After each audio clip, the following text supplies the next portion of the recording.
So hello guys welcome back to my channel. आशा करा आपण मैंने समस्ते भलरे थे। तो आज जी आम भुवनेश्वर। तो मुझे ऑटो नहीं चली स्टेशन मत स्टेशन ट्रेन नबार थी भुवनेश्वर।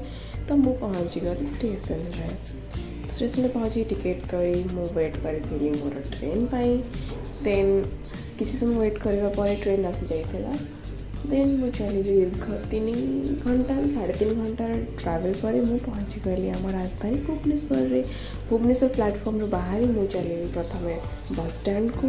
देन बस स्टैंड रे दूर देखा मत आम दहीबरा ओडिया मान प्रेम कहानी सी किसी अलग ही स्टोरी। दहीबरा देखिए न खाई चली गली मुझे ओडिया कौन तो मुझे खाइली दहीबरा।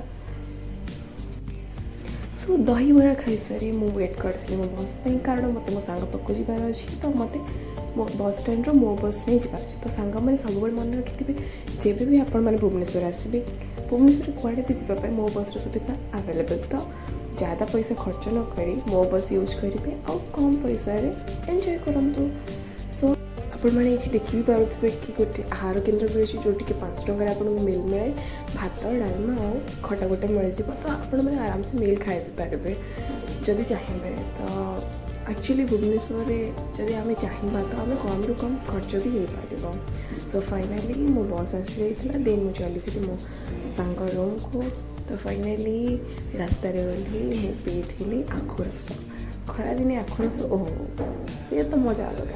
तो जदि आपण मैंने भुवनेश्वर आसवाक चाहूँगी तो यहाँ भाव आसନ୍ତୁ बट पानी बोतल आउ खरा को सब प्रिकसन्स नहीं आसी कारण बहुत ज़्यादा ही खरा होती।